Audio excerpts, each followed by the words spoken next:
Because 16 and 17 are linked questions, we're going to use the lines given to us in 17 to help us answer the question in 16. So the question in 16 says, the passage indicates that the assumption made by gift givers in lines 41 to 44 may be. Okay, well, first of all, let's figure out what that assumption is. Let's go back to lines 41 and 44. So lines 41 to 44 says, gift givers equate how much they spend with how much recipients will appreciate the gift. The more expensive the gift, the stronger a gift recipient feelings of appreciation.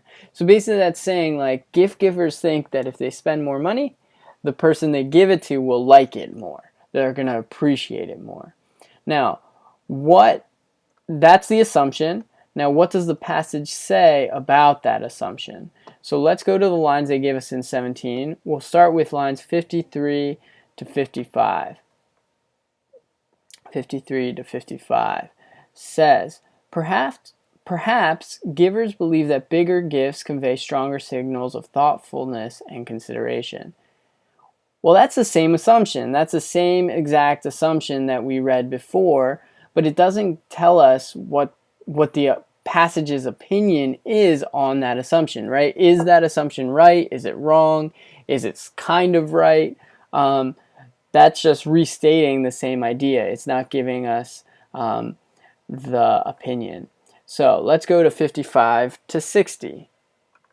55 to 60 says, according to Kammerer and others, gift giving represents a symbolic ritual whereby gift givers attempt to signal their positive attitudes towards the intended recipient and their willingness to invest resources in a future relationship.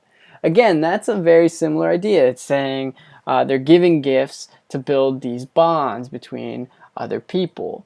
But it's not telling me if the passage thinks that that's correct or not correct, right? I'm not getting the opinion on that assumption yet.